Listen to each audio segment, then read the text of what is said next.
It was June 15, 2020. India was battling a pandemic and having a border standoff with China. China had mismanaged the COVID 19 epidemic, used its stooges at the WHO, and ended up causing a raging pandemic. Then, when it received backlash from around the world, it started threatening countries with military aggression and wolf warrior diplomacy. The world's patience with China was already running out. This was when belligerent China decided to raise the stakes and went a step too far. Chinese PLA soldiers attacked the father-like commanding officer of the 16th Bihar Regiment of the Indian Army. What happened next is history. And exactly 1 year after the Galwan clash, China is still licking its wounds and covering up the evidence of humiliation.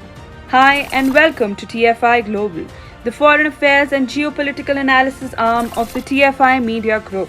I am your host Diksha, and in this video I will tell you where India and China stand exactly 1 year after the Galwan Valley clash between Indian and Chinese soldiers. A year after the Galwan Valley crash in India's eastern Ladakh sector between the brave and fearless Indian Army and the wimp-like People's Liberation Army of China, the Chinese Communist Party has passed a defamation law via the country's rubber stamp parliament to incarcerate all Chinese citizens who dare to speak regarding the PLA soldiers and their operations in a tone and tenor unacceptable to the CCP regime.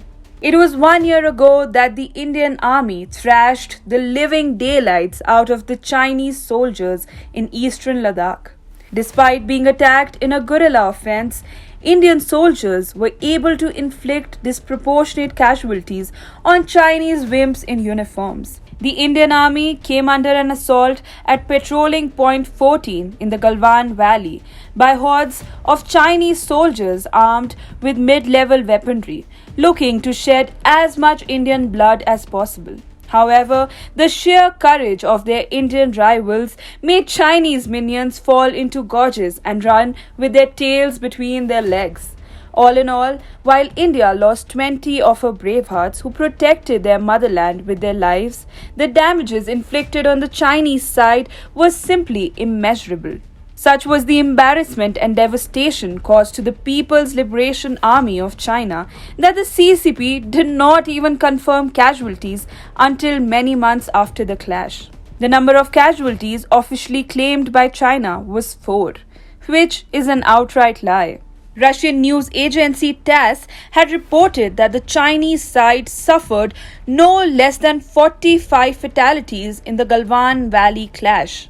Our point essentially is this: China is an opaque country which does not recognize the sacrifices of its own soldiers. The Chinese people are particularly disgusted by this mentality of the CCP. No matter how tyrannical a country is, its soldiers are always honored transparently. However, China is no ordinary country. It is ruled by a demented regime that fears the masses. Revealing the actual number of the Chinese soldiers who were killed by the Indian Army for trying to intrude India and ambushing the country's army would be an open invitation to the Chinese people to come out on the streets in a popular uprising against the CCP.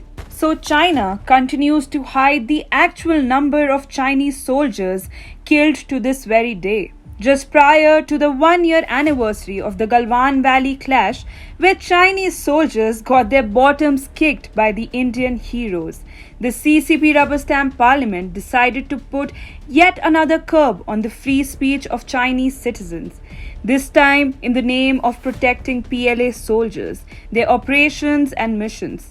The new legislation states no organization or individual may in any way slander or derogate the honor of servicemen, nor may they insult or slander the reputation of members of military forces.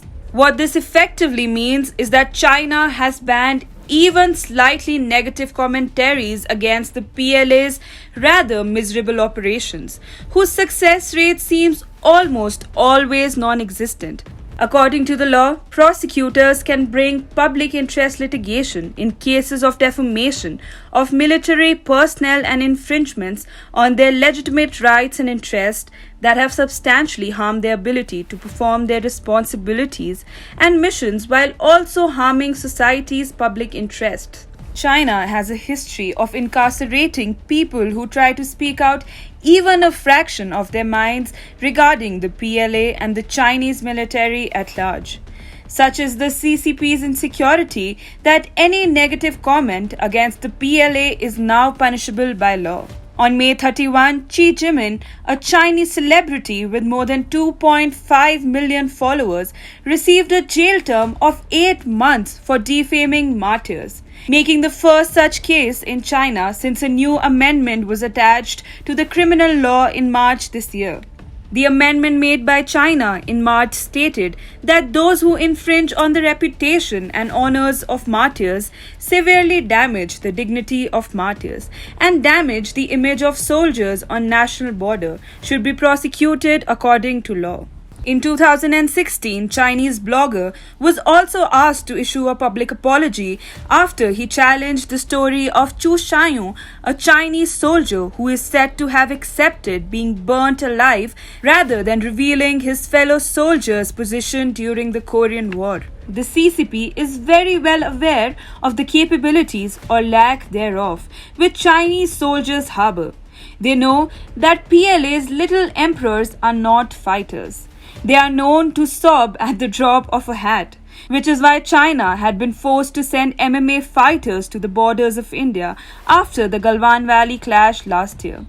Such secrets of Chinese soldiers' incompetence, however, must not spill into the mainland of citizens to learn.